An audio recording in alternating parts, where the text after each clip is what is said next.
육대장. 신선한 양지, 건강한 대파, 오래 끓인 사골 육수. 육개장 한 그릇에 온 힘을 다하니까 건강하다.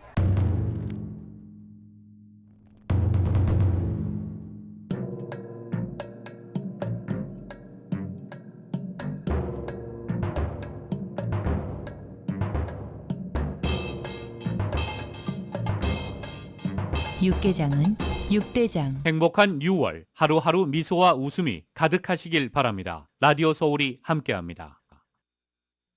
강혜신의 오늘의 미국.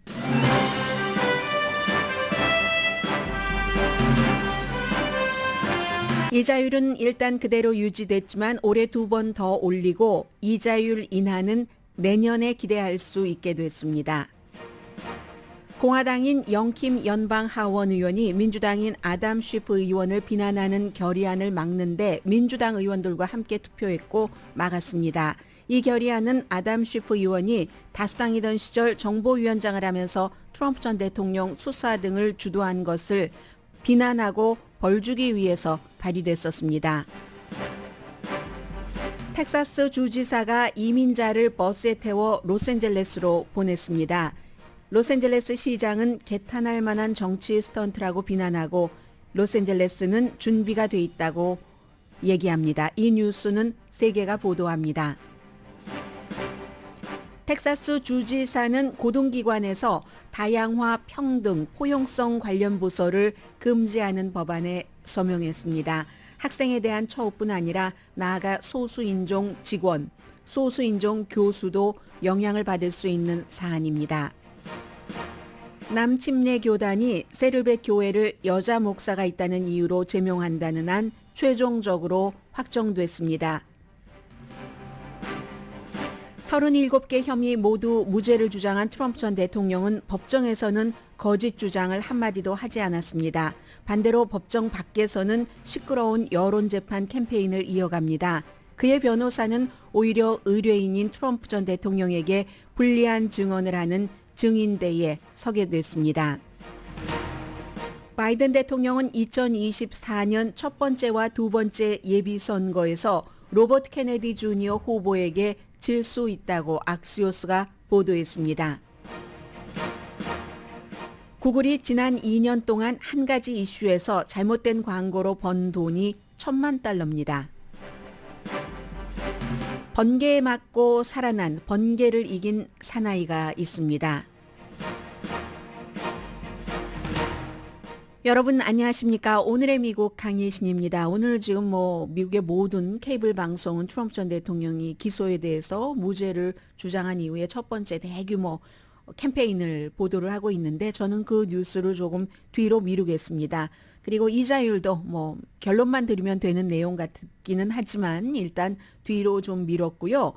오늘 일단 제일 앞에는 이게 이제 미국의 어떠한 그 의회에서의 정치 과정이라고 볼 수도 있고 더군다나 코리안 아메리카는 4명이나 되는 연방 하원 의원을 우리가 의회에 보내서 일을 하도록 하고 있기 때문에 중요합니다. 그 과정을 한번 보겠습니다. 한마디로 미국에서는 아직도 그 백악관과 공화당인 야당의 하원 의장이 합의를 할 수가 있고 그리고 공화당과 민주당이 거의 모든 것에 대해서 지금 반대로 의견이 갈려져 있는데 그런 상황 속에서도 어떤 것 이건 좀 너무하다 싶은 것에 대해서는 양당 의원들이 힘을 합할 수도 있구나 하는 것을 보여주는 겁니다. 거기에 이제 영킴 공화당 의원이 민주당 의원들과 힘을 합쳐서 민주당 의원에게 아주 너무 좀 심각한 벌을 내리는 것을 금지하도록 그렇게 했다는 그 과정부터 한번 보겠습니다.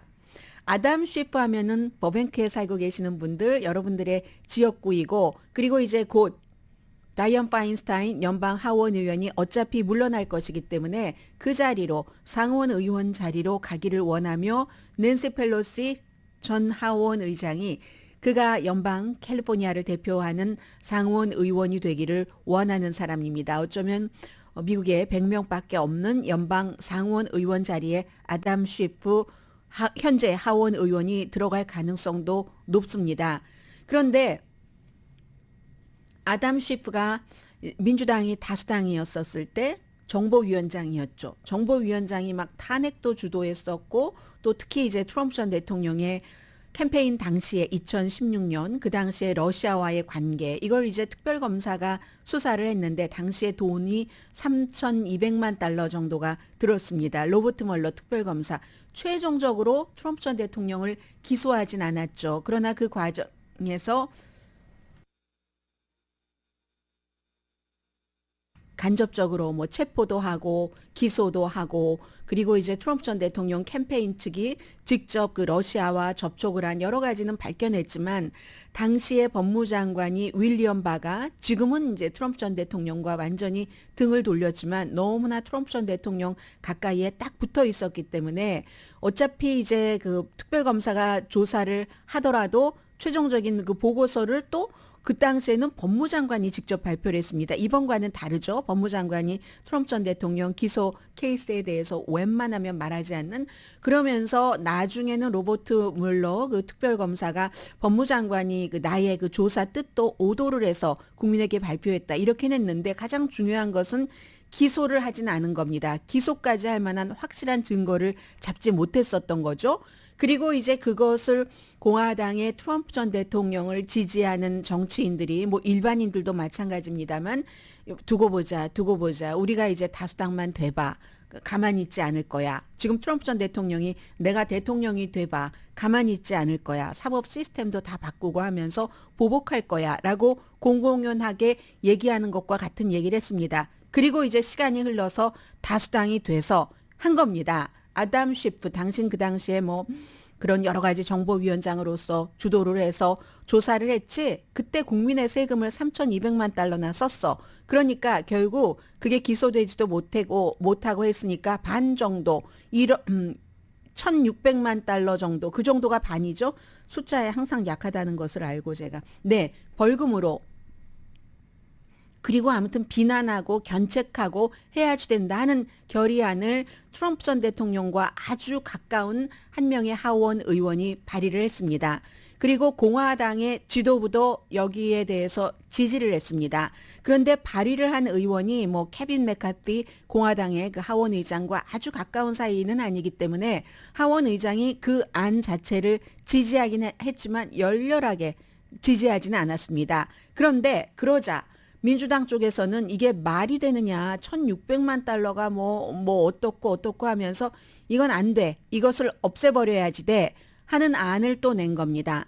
그 안에 영킴 의원을 포함을 해서 다른 19명 전체적으로 20명이 민주당과 함께 아담 쉬프에게 벌을 줘야지 된다고 벌금을 물게 해야지 된다고 트럼프 전 대통령에 대해서 뭐 조사를 하고 했었다고 의회에서도 하면서 이거는 아니 말하자면 이게 법안의 예스와 노 그 과정이 조금 복잡하거든요. 그래서 한마디로 아담 쉬프를 벌 줘서는 안 된다 하는 그 반대의 결의안을 통과시킨 겁니다. 반대의 결의안에 이제 영킴 의원을 포함해서 이제 특히 지금은 공화당이 다수당이기 때문에 당연히 공화당이 정보위원회도 이제 위원장직을 미국은 위너 테이크스 올이니까 다 맡고 있잖아요. 현재의 공화당의 정보위원장도 여기에 대해서 아담 쉬프 벌 주면 안 된다에 영킴 의원과 함께 투표를 했습니다. 미셸 스틸 의원은 벌 줘야지 된다 했고 나머지 민주당의 2명 앤디 킴과 마릴린 스트릭랜드도 벌 주면 안 된다. 영킴 공화당 의원과 같이 투표를 한 겁니다.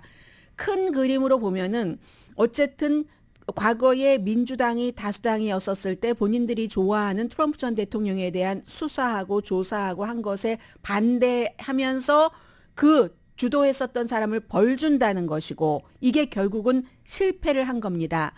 해서 뭐 7명은 그 기권표를 던졌는데 7명은 전부 공화당 2명, 민주당 5명 해서 7명이 윤리위원회 소속이기 때문에 조금 비슷하잖아요. 그래서 이해 충돌이 있을 것 때문에 결국은 모든 7명의 윤리위원은 다 기권을 했고 그래서 결국은 표 차이가 많이 났습니다. 225대 196 민주당 의원들 전부 벌 주면 안 된다에 영킴을 포함한 공화당 의원이 20명이 들어간 거죠. 그래서 이제 케빈 맥카티가 하원 의장이 되고 나서 당연히 이 지금 공화당에서 벌을 주려고 했었던 아담 시프를 뭐 정보위원회에서 내렸죠. 에릭 스와웰과 함께 내려버렸고 그랬더니 이제 어제 그 결과에 대해서 아담 시프 이제 벌 받지 않게 된 거예요. 그 의원이 하는 말이 나 솔직히 말해서 나도 놀랐다. 공화당 의원들이 그 20명이나 나 벌 주면은 안 된다고 투표할지 정말 몰랐다. 그러면 이게 10명 가운데 1명이 공화당 지도부가 벌 줘야지 된다고 하고 트럼프 전 대통령과 아주 가까운 의원이 발의한 이 안에 대해서 반대한 것이 아니냐 이렇게 얘기를 했습니다. 특히 이제 중요한 것은 마이클 터너라는 오하이오주의 현재의 정보위원장이 아담 시프 전에 정보위원장이었을 때 한 일을 벌 주면 안 된다. 고맙다라고까지 얘기를 했습니다. 그래서 이제 이건 한인으로 다시 돌아오면 무엇을 봐야지 되느냐. 그 전에 코미디 같은 것 하나 말씀드릴까요? 여기에 대해서 조지 산토스 모든 것을 다 거짓으로 해서 지금 공화당으로 하원 의원이 돼 있는 사람. 아니 그 사람이 윤리위원회 소속이에요. 윤리위원회 소속이라서 비디오에다가 열심히 아담 시프 벌 줘야지 이런 주장을 담았는데 본인은 그 윤리위원회 소속이기 때문에 이제 여기에 대해서 기권을 할 수밖에 없었습니다. 그래서 이제 다시 한인으로 돌아오면 영킴 의원은 나는 무조건 마가 쪽으로 가지 않겠다 하는 것을 보여주는 겁니다. 그리고 그렇게 하지 않아도 되는 것을 보여준 거죠. 영킴 의원이나 미셸 스틸 의원이나 전부 공화당으로서 케빈 맥카티 하원 의장이 될 때 열렬하게 응원을 했습니다. 그래서 막 기뻐하는 모습 같은 때 영김 의원과 미셸 스틸 의원이 같이 사진 나란히 찍힌 것도 굉장히 공개가 됐었는데 그만큼 케빈 맥카티 지도부와 가까우면서도 지도부도 지지를 했었던 안에 반대표를 던졌다는 것은 나는 마가 쪽으로는 가지 않겠다. 이건 또 무엇을 얘기하느냐. 영킴 의원이 지역구로 있는 그곳이 영 그 마가 쪽으로만 극우 쪽으로만 갔다가는 영킴 의원이 다시 또 재선되기 힘들 수도 있다 하는 정치적인 계산을 했을 것이고 그 같은 정치적인 계산을 케빈 맥카티 하원 의장도 당연히 이해를 할 테고 왜냐하면 또 하원 의장의 눈밖에 영 나버리면 지원을 안 해주잖아요. 당에서 돈도 지원해줘야지 되고 사람도 지원해줘야지 되는데 그래서 영킴 의원이 극우로 나는 마가로 가지 않겠다 하는 것을 보여준 투표라고 생각합니다. 아닙니까? 영킴 의원님 제가 여쭤보지 않았어요. 시간이 없었습니다. 그리고 나서 미셸 스틸 의원은 나는 마가다. 나는 트럼프 편이다. 미셸 스틸 의원이야 뭐 남편이 워낙에 공화당의 전에 위원장도 지냈고 트럼프 전 대통령과 굉장히 가까운 자리를 지금까지 얼마나 유지하고 있는지는 모르겠습니다. 그러나 이제 트럼프 전 대통령이 캘리포니아주를 방문한다던가 하면은 몇 명 딱 추려서 나가는데 공항 같은 데 나가고 했잖아요. 미셸 스틸 의원이. 그래서인지 미셸 스틸 의원은 아담 시프 벌 줘야지. 여기서 이제 우리는 한인 의원들의 색깔을 볼 수가 있는 거고요. 또 하나는 살아가는 것하고 똑같아요.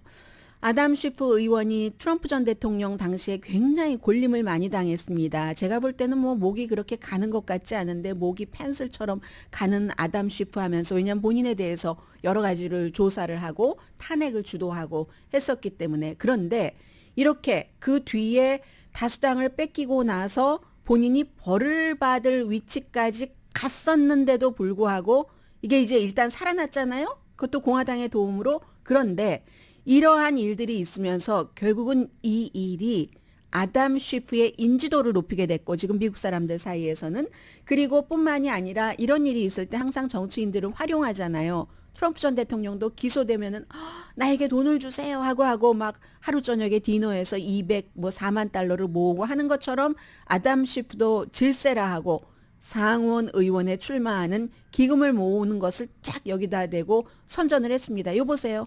나는 공화당 의원들에게까지도 이렇게 지지받는 일을 의정활동을 과거에 했었습니다. 라고 얘기를 하면서 오히려 이게 인지도와 돈을 조금 벌 수 있는 기회가 됐고요. 그리고 물론 다른 의원들도 있습니다. 오렌지 카운티의 케이리 포럴 의원이라든가 아니면 바바라 리 그 의원 같은 경우도 다이언 파인스타인이 나가면 그 자리에 도전하겠다고 했잖아요. 그래서 이렇게 오히려 아담 시프에게는 좋은 일이 됐다 하는 것을 전해드리고요.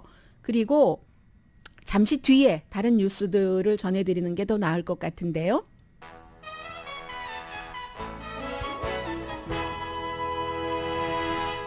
두 개의 아이템을 더 하려고 했는데 잠시 뒤에 전해드리겠습니다. 그래서 이제 미국에 살고 있는 기간이 길어질수록 저희 이제 라디오 서울 방송국도 아주 오래됐고 30년도 넘었고 오늘의 미국도 몇 년이냐고 물어보시면 저는 여전히 몇 년인지 저는 모릅니다라고 답할 수밖에 없지만 그러면서 조금씩 더 정치에 대해서도 경제에 대해서도 좀 더 넓게 갈 수도 있고 깊게 갈 수도 있고 역사가 길어지니까 연방 하원 의원이요 어쩌면 약속이나 한 것처럼 민주당에 2명 공화당에 2명 나오고 그리고는 어느 순간까지는 다 뭐 의원들이 당에 충성하는 쪽으로 투표를 하기가 굉장히 쉬운 게 사실이고요.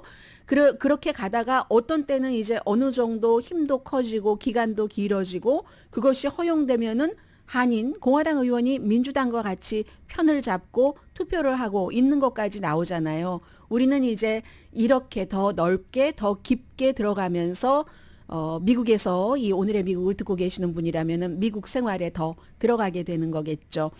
오늘의 미국은 전문가가 추천하는 이민법, 가정법 전문 재인정 종합법률사무소 총 20억 달러 승소, 교통사고와 상해 전문 브라이언 타필라와 CG 변호사그룹 공동 후원입니다. 잠시 뒤에 뵙겠습니다.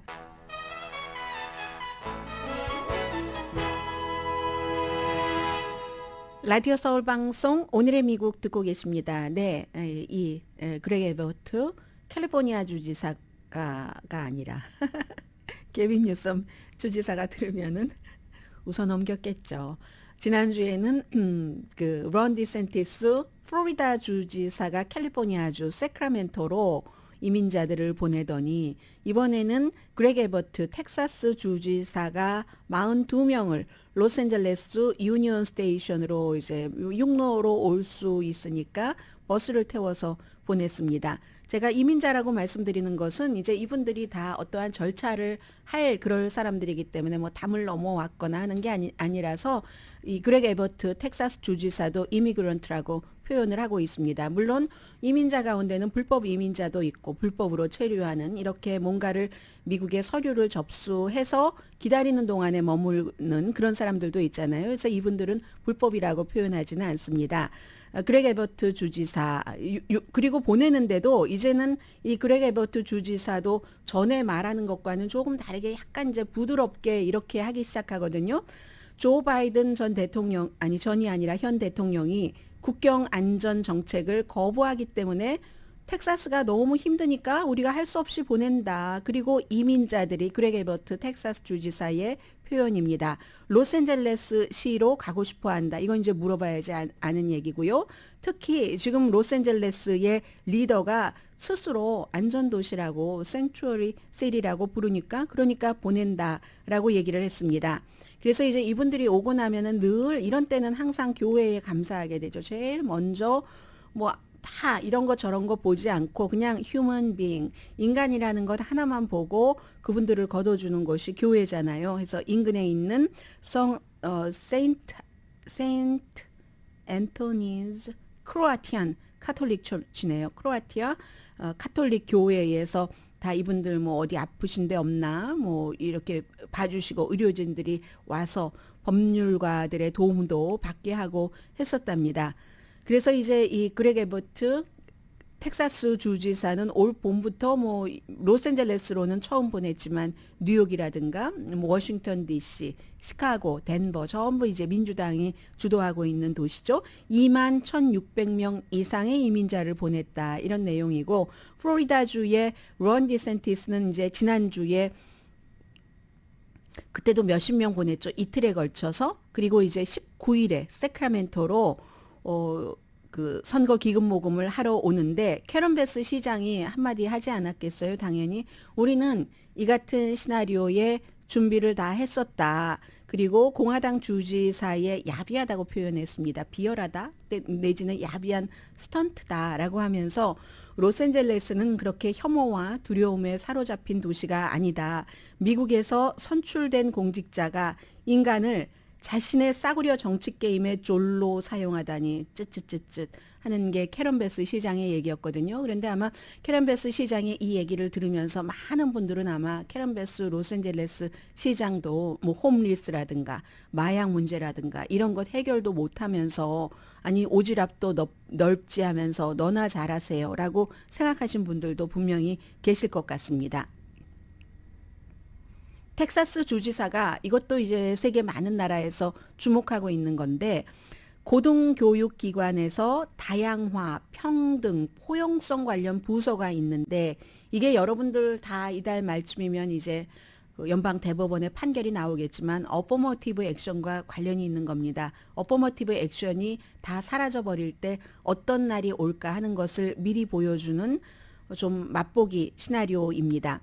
그래서 대학에서 다 있는 미국이 워낙에 다른 인종들도 많이 살고 있고 뭐 백인에 비해서 다른 인종들이 차별받은 것이 사실이고 아직도 그 같은 그 피부색만으로 차별을 받는 부분이 있고 반대로 얘기하면 백인이 백인이라는 이유만으로 특혜를 받는 부분도 있고 하니까요. 그래서 이제 그 모든 고등 교육기관에 뭐 대학을 얘기를 하겠죠. 칼리지와 유니버시티에 인종, 민족, 성별에 따라서 차별을 받지 못하도록 하고 그리고 이제 그런 사람들에 대해서 어떠한 프로그램이 있으면 알리는 프로모션하는 그런 부서가 따로 있었습니다. 그런데 주정부에서 그런 것을 없애는 것, 그런 걸 두면 안 돼요. 금지. 이걸 이제 만약에 하면은 뭐 공립학교에 기금을 주지 않는 걸로 항상 벌을 주잖아요. 그런데 문제는 여기서 끝나는 게 아닙니다. 학생들에 대해서만이 그런 게 아니라 그런 부서가 있었으면 그런 부서의 그 직원도 없어지는 거잖아요. 그럼 직원이 누구겠습니까? 소수인종, 민족, 뭐 영어가 서툰 그런 사람들을 도와주려면은 당연히 그 학생과 백그라운드가 같은 겁니다. 그런 직원도 없어집니다. 그리고 뿐만이 아니라 모든 대학교에서 직원을 고용할 때도 특별한 뭐 인종을 더 많이 고용한다. 이게 일종의 어퍼머티브 액션이잖아요. 그런 것까지 금지하도록 하는 법안에 서명을 했습니다. 나아가서 교수도 마찬가지입니다. 교수도 특별히 그렇게 해서 뽑지 않겠다라고 하면서 이 그레그 에버트 주지사가 하는 말은 교육은 정말 평등해야지 된다. 어퍼머티브 액션 없어져야지 된다고 하시는 분들이 많이 말씀하시는 거예요. 그런데 없어지고 나면 그 뒤에 많은 이런 것들이 따라 붙는다는 얘기가 되는 겁니다. 그분들이 뭐 학교 졸업하고 학교에 취직하려고 하면 안 되고 교수가 되려고 하더라도 전에는 뭐 백인의 치였는데 조금 뭐 할 수 있는 틈바구니가 있는데 틈바구니가 없어진다던가 그런 거죠. 교육은 정말 평등해야지 된다라고 하면서 텍사스는 세계 최고의 혁신적인 대학들이 많이 있는데 미래의 텍사스를 만들기 위해서는 인종, 민족, 성별에 따라서 그 사람들을 차별하지 않는 부서가 있는 것을 없애야지 된다 하는 겁니다. 교육기관의 사명은 교육과 혁신에만 집중을 해야지 된다. 무슨 인종 뭐 이런 거 다 상관없다는 얘기예요. 공화당 의원들이 찬성을 했고 민주당은 아직도 미국에 차별이 있다. 고등기관에서도. 그런데 그게 학생, 직원, 교수 그런 부분 그 사이사이에 존재하는 차별을 줄이는데 이 같은 부서가 있는 것이 무척 도움이 됐었다라고 얘기를 하지만 공화당은 또 이 에버트 주지사는 도움은커녕 하나도 도움이 안 됐어 라고 얘기를 합니다. 뭐 다양성이 그래서 나아졌어? 실패했잖아 라고 얘기를 합니다. 그리고 텍사스와 이 플로리다주는 누가 먼저 나중에 이렇게 왔다 갔다 하면서 비슷하게 갑니다. 텍사스는 뭐 론 스테이트 굉장히 그 레드 스테이트고 플로리다주는 그에 비해서 항상 레드 스테이트 아니었고 스윙 스테이트였지만 이제 론 디센티스가 집권을 한 뒤부터 굉장히 레드 스테이트가 됐고요. 그래서 낙태는 텍사스가 먼저 6주일 이후 낙태 금지. 그럼 나중에 플로리다가 그리고 이번처럼 이렇게 인종이나 민족이나 아니면 포용성에 관해서 도와주는 부서 자체를 없애는 이거는 플로리다가 먼저 했습니다. 여기에 이제 플로리다는 무슨 뭐 특별한 대학까지 아예 만들었잖아요. 그렇기도 하고 비교 인종 같은 것도 못 가르치게 하고 프로그램을 다 없애버린 2월 달이었었죠. 플로리다주는. 그리고 나서 이제 그렉 에버트 텍사스 주지사가 플로리다주를 따라서 이런 일이 있습니다. 이건 다 근데 여론과 사람들이 이제 그런 것을 정책을 밀어붙이는 텍사스의 주지사와 플로리다의 주지사를 뽑아준 거잖아요. 여론인 거죠. 그 여론이요. 그리고 트럼프 전 대통령 오늘부터 좀 활발하게 활동을 하는 것 같은데 아마도 트럼프 전 대통령의 변호사가 의뢰인인 트럼프 전 대통령에 대해 좀 해가 되는 그런 증언을 해야지 되는가 봅니다. 뭐냐면은 지금 트럼프 전 대통령으로서는 가장 중요한 게 감옥에 안 가는 거죠.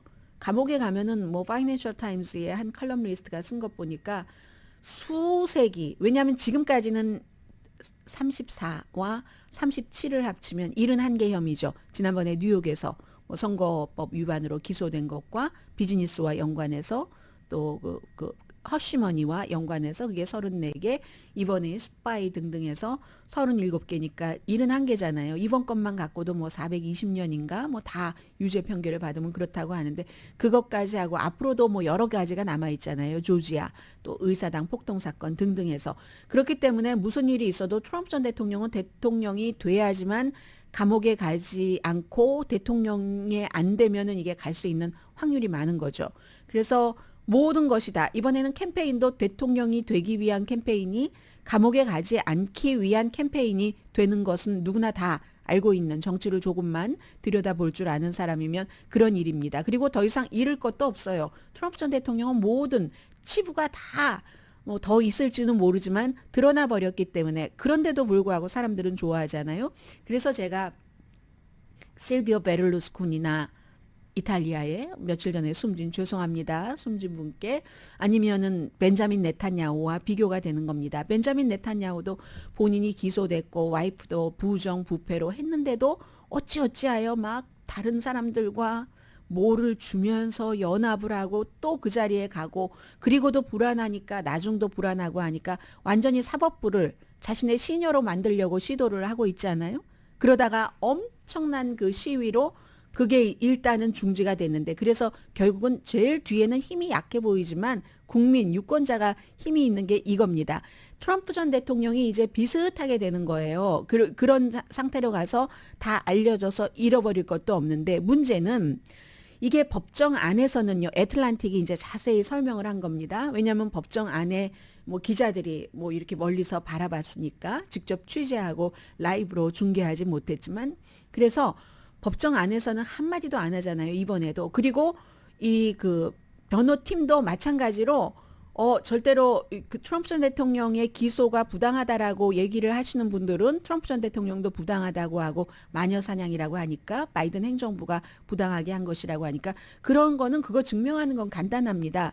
백악관에서 그 많은 것을 안 가지고 나왔다는 것을 증명해야 되고 가지고 나왔을 때 이 내셔널 아카이브가 돌려달라고 그랬을 때 어머 우리가 잘못 알고 가지고 나왔네요 하고 돌려줬다는 것을 증명하면 되는 것이고 그리고 자신의 그 이번에 같이 기소된 그런 사람이나 직원이나 많은 변호사들에게 이상한 말을 하지 않았다는 것을 증명하면 되는 겁니다. 그런데 이 변호사는요. 트럼프 전 대통령이 그냥 없었다고 하면 되잖아. 없었다고 하는 게 더 나은 거 아니야? 우리 하나도 여기 없다고 하는 게 나은 거 아니야? 그냥 당신이 지금 묵고 있는 호텔로 다 가지고 가. 그래서 여차하면 없애버려. 하는 것들이 다 변호사의 노트에 의해서 남아있는 겁니다. 그래서 심지어는 공화당에서도 좀 냉정한 사람들은 이건 트럼프 전 대통령이 법적으로는 빠져나갈 수가 없구나 하고 얘기를 하고 있는 것이고요. 그것을 변호사의 노트에 있기 때문에 변호사가 증언을 해야지 되는 겁니다. 지금 이 상태가 그렇게 돼 있고요. 트럼프 전 대통령이 변호인을 구하기가 조금 어려운 것 같아요. 그런 것. 그래서 법정에서는 조용한 이유가 지난번에도 아무리 루디 줄리안이나 그런 사람들이 부정선거였어요 하고 얘기를 하고 트럼프 전 대통령은 이번에도 그 인정신문 끝나고 바로 뉴저지 그 골프장에서 기금 모금할 때도 기금 모금하기 또 전후로 해서도 한 4분짜리 클립 올린 게 있던데 본인의 소셜미디어에 거기도 부정선거였다는 말이 한 4분 정도 되는데 4번 나오더군요. 세 보니까. 그렇게 주장을 하지만 법정에선 그런 주장 안 하거든요. 법정에서 그렇게 주장했다간 정말 어떻게 되겠어요. 이번에도 마찬가지로 법정 안에서는 조용한데 이게 트럼프의 변호인이 딱 증인으로 해야지 된다는, 밖에서는 사람들을 실비오 베를루스코니, 벤자민 네탄야후처럼 조종할 수 있는 훌륭한 능력이 있습니다. 아직까지는 이 법원에서는 조종할 수 있는 능력이 없습니다. 물론 재량권은 있습니다. 검사도 또 판사도. 그렇지만 완전히 그걸 없던 일을 있던 일로 만든다든가 아니면 완전히 있던 일을 완전히 깨끗하게 없던 일로 만들 수는 없는 거잖아요. 법 시스템 안에서는. 그래서 애틀란틱에서는 트럼프 전 대통령이 만약에 이번에 대통령이 되면은 법무부의 권한을 많이 약화시키는 쪽으로 뭔가 시스템을 만들어갈 수도 있다. 이런 얘기를 하고 있고요. 그리고 에일린 캐논이라는 지금 그 판사가 이걸 주재하게 되면은 지난번에도 트럼프 전 대통령에게 유리한 판결을 한번 내렸기 때문에 항소법원이 뒤집긴 했지만, 그래서 이 사람, 그리고 형사 케이스에 대해서는 재판을 한 경험이 아마 없는 것 같아요. 뭐 14일인가 있다고 하더군요. 그래서 그렇게 될 것도 감안을 하면은 또 특별검사는 이곳을 마이애미가 아닌 뭐 뉴저지 쪽으로 옮길 수도 있다고 하거든요. 그러니까 트럼프 전 대통령에 대한 것은 굉장히 복잡하기는 한데, 기본적으로 트럼프 전 대통령의 변호인이 트럼프 전 대통령에게 나쁜 증언을 할 수도 있고, 대통령이 돼야지만 감옥에 가지 않는다는 사실을 알고 대통령이 되면은 사법부의 독립성을 최소화할 것이다. 이게 지금 많은 사람들이 보고 있는 거죠. 대부분의 미국 사람들은 중범죄와는 전혀 연관이 없는 그런 생활을 합니다. 평생 동안 그런 생활을 하는데, 이 트럼프 전 대통령은 이제 그런 일이 있기 때문에, 그래서 지금 사람들이 쳐다보고 있는 사람 가운데 한 사람이 크리스 크리스티 전 뉴저지 주지사, 이번에 예비선거에 나온 사람. 왜냐면 아직까지는 뭐 마이크 펜스 전 부통령도 이 말했다 저 말했다, 니키 헤일리도 뭐 이런 말인지 저런 말인지 모르게 하는데, 유일하게 크리스 크리스티 전 뉴저지 주지사만 트럼프는 이건 완전한 범죄다라고 얘기를 하고 있기 때문에, 그가 그 한 사람의 입으로 이 모든 것을 막을 수 있을지는 모르지만 그 사람을 보고 있고요. 그리고 파이낸셜 타임즈에선 이렇게 표현을 하네요. 타로 카드로 지금 쓰고 있는 거다. 이 캠페인이 대통령이 돼야지 되는 게 감옥에 들어가지 않는 타로 카드다. 이렇게 표현을 하고 있네요. 자, 잠시 뒤에 경제 뉴스도 좀 전해드려야지 되겠고요.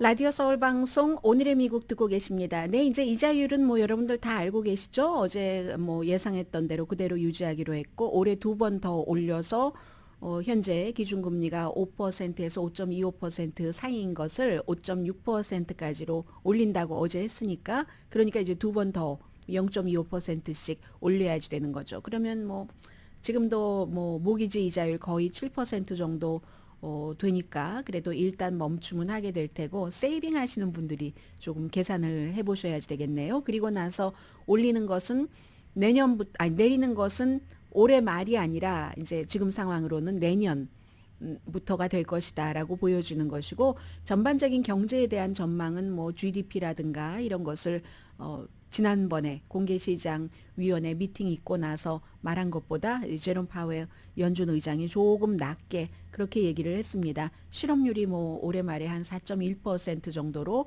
오를 것이다 예상을 했다는 거거든요.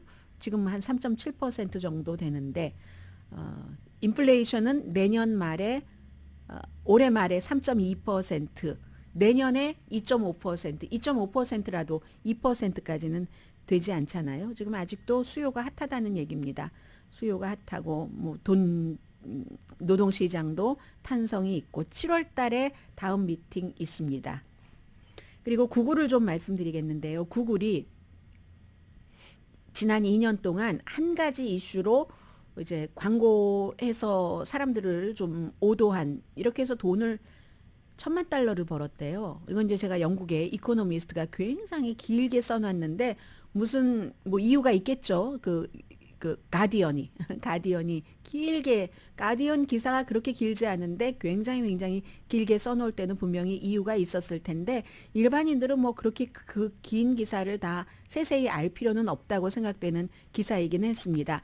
어쨌든 낙태에 대한 그 서비스를 어디서 받나 하고 찾는 사람들에게 그 반대의 곳으로 링크를 하도록, 왜냐하면 그 반대의 곳이 광고를 했기 때문에 어디냐면요, 이름이 Crisis Pregnancy Centers, 전에 오래전에 여러분들께 보도를 해드린 적이 있습니다. 그래서 이 같은 내용은 그럼 누구의 주장이냐, 비영리 그룹인 뭐 Center for 등등등등 해서 무슨 뭐 디지털 헤이트 이름이 깁니다. 약자가 CCDH라는 비영리 그룹이 2021년 3월부터 이제 쭉 조사를 한번 해봤다는 거예요. 그 전까지도, 그 전에 것도 해서 이거는 이제 미국의 산부인과 대학 협회에서 바로 이 Crisis Pregnancy Centers를 어떻게 평가하느냐면은 거짓말을 많이 하고 잘못된 정보는 정보라고 안 했으면 좋겠어요. 잘못된 그냥 말 이런 것으로 많이 한다. 그리고는 이제 기본적인 그 의도 자체는 낙태를 하려고 도움을 받으려고 하는데 낙태에 접근하지 못하도록 하는 그런 이제 기구라는 겁니다. 전국적으로 뭐 한 2,600군데 있어서 낙태 클리닉보다 3배가 많답니다. 미국 산부인과 대학 협회에서 비윤리적으로 운영된다. 이런 것도 뭐 돈을 받을 때는 뭐 깨끗한 돈, 더러운 돈 안 가리잖아요. 구글에서 광고하니까. 그래서 구글이 반대의 곳을 이렇게 링크를 시켜준다는 거죠. 그래서 이제 대부분 강압적인 방법으로 이제 사람들을 막 낙태를 하려고 생각했던 사람을 하지 못하게 한다던가 해서 안전하지도 않다고 산부인과 그 대학협회에서도 그렇고 하는데 구글이 검증하지도 않고 이렇게 할 수가 있는가 하는 뭐 그런 주장들입니다. 그래서 다 그 뭐 구글이나 그 유튜브나 페이스북이나 이런 문화 전쟁 속에서 결국은 돈 버는 거잖아요. 엄청나게 그런 돈을 벌고 있다는 얘기고요. 문화전쟁 얘기가 나왔으니까 이 말씀까지 드리고 이번에 마무리를 하죠. 남침례 교단이 세르백 교회를 여자 담임 목사가 있다는 이유로 제명했다. 일단 기본적인 조치는 몇 개월 전에 했습니다. 그때도 여러분들께 보도를 해드렸고 그런데 정식 그 연례 회의에서 투표를 했어요. 그랬더니 쫓아내야지. 여자 목사가 말이 돼? 하는 게 80% 이상이었습니다. 남침례 교회에서 이 쫓겨나기 전까지 이 세르백 교회가 두 번째로 큰 교회였었죠. 그리고 이제 어제 또 한 군데 켄터키 그 루이빌에 있는 펀클릭 바프티스트 처치도 함께 쫓겨났는데 이 처치는요 90% 이상이 쫓아내야지 돼라고 주장을 했습니다. 그래서 개신교에서 뭐 남침례교가 가장 크니까요. 2000년도에 목사는 여자만 해야지 된다. 이렇게 했지만 뭐 교회 개별적으로 뭐 독립 활동을 할 수 있도록 어느 정도 했고 그런데 이번에는 이제 여자 담임 목사가 있으니까 지난 2월 달에 이 남침례교가 5군데 교회를 꼭 집어서 여자 목사가 있는 교회를 집어서 우리 교단에서 그렇다고 교회 문 닫는 건 아니에요. 다만 이 교단과 같이 뭐 일을 하고 하는 것을 못 한다는 얘기죠. 그래서 이제 세르백과 그 FERN, 펀 크릭 교회 하고 다른 3군데를 제명을 시키는 것을 일단 조치를 취했는데 이 2군데만 이번에 어필을 한 겁니다. 나머지 3군데 중에서 한 군데는 지난번에 제가 말씀드렸었는데요. 그래? 우리 그렇다면 그런 데서는 우리는 나오는 게 더 나아. 정말 땡큐 한 교회도 있었거든요. 그랬는데 지금 남침례 교회에 1900군데 교회에 여자 목사가 있답니다. 이렇게 막 세르백 교회처럼 유명한데 게다 대고 막 담임 목사까지 있고 그렇지는 않는다 하더라도요. 근데 이것도 무엇을 보여주는 거냐면 한 2년 전까지만 하더라도 그렇다고 그 교회를 완전히 제명을 시켜버려 하는 것은 소수 비주류였다고 하거든요. 그런데 2년 사이에 이렇게 모든 분야에 뭐 낙태뿐만이 아니라 무슨 이민 등등 목사는 여자는 목사가 될 수 없어 하는 데까지 이렇게 그 아주 그냥 소수파로 여겨졌었던 분위기가 다수가 된 겁니다. 인종 스스로 그렇게 말하는 사람들도 있대요. 오늘 뉴욕타임스 보니까 스스로 인종, 성별, 정치에 대해서 새로운 방향으로 보수 쪽으로 교회를 인도하려는 무슨 뭐 해적에 나는 해적이라도 돼야지 돼 뭐 하는 사람들이 있는가 봐요. 리그 워렌 목사가 지금은 뭐 교회에 나가서 늘 침묵하시지는 않잖아요. 세를백 처치에. 자, 지금 이렇게 우리 제명하라는 게 80%가 나왔지만 다 여기 와서 투표를 하는 투표권을 가진 사람들과 똑같은 생각을 하는 건 아닙니다. 라고 얘기를 합니다. 그리고 남침례교가 이거 후퇴하는 거야. 1950년대야 뭐야.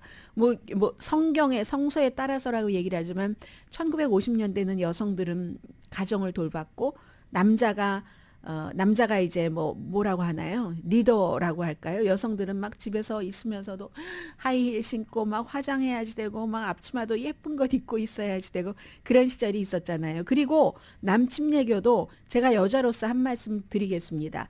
봉사는 남자 여자 다 한다면서요.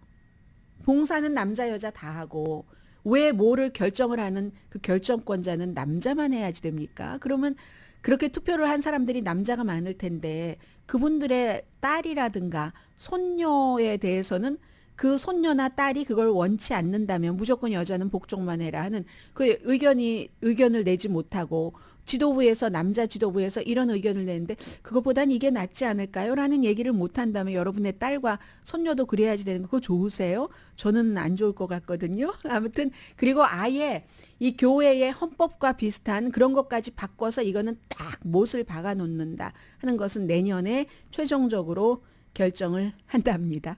잠시 뒤에 뵙겠습니다. 비웃은 것 아니고 웃은 거예요. 순수하게.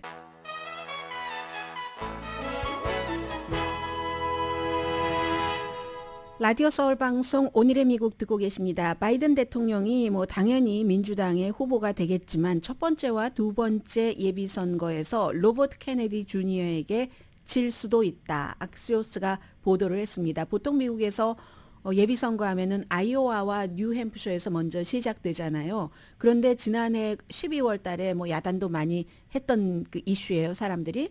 놀랍게도 민주당에서 그런 발표를 했죠. 사우스캐롤라이나가 제일 먼저 예비선거를 한다, 2월 달에. 그러니까 머쓱해져서 뉴햄프셔는 막 비난했고, 뭐 해오던 전통이 있으니까요.